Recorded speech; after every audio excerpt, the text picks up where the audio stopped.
నేను నీవు బుట్టి మమతలే బుట్టే, నేను నీవు బుట్టి మమతలే బుట్టే, నా తోడ నీ బుట్టే, నీ తోడ నా బుట్టే, నీకు నాకు మధ్య యుగములే బుట్టే.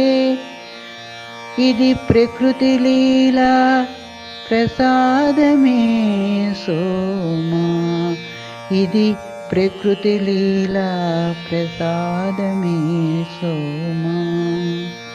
తాత్పర్యం: ఓ సోమ, నా అంశముకు యోగశక్తి వలన పరమాత్మ జీవాత్మలను దశలు ప్రకృతి నుండి సృష్టి కాబడిన తర్వాతనే ఈ అశాశ్వతము జగత్తు ఉన్నట్లు నీకు కనబడుచున్నది. ఈ జగత్తులో సృష్టి ధర్మం కొరకు కాలచక్రముతో పాటు నేను నీవు అనునట్టి జాతి మతములు మహాత్ములు మానవులు దేవతలు అను ఆధారములు కలిగి వీటి రహస్యం అర్థం కానందున, ఇందులోని సత్యమును గ్రహించలేనందున ఈ సృష్టి అంతా చూచి నీకు భ్రమలు కలుగుచున్నాయి. ఈ భ్రమలు దేవతలకు మానవులకు దానవులకు అందరికీ కలుగుచునే ఉంటాయి. ఎందుకనగా ఈ సృష్టిలో జన్మలు ధరించవలసి వచ్చినప్పుడు జీవుడికైనా దేవుడికైనా ప్రకృతి సిద్ధముగానే ప్రకృతి శక్తితో ఆకారములు శరీరములు ఏర్పడుచుంటాయి. అందువలన దేహము ధరించిన దేవుడికైనా ప్రకృతిలో కల గుణములన్నీ తప్పక సంక్రమిస్తాయి.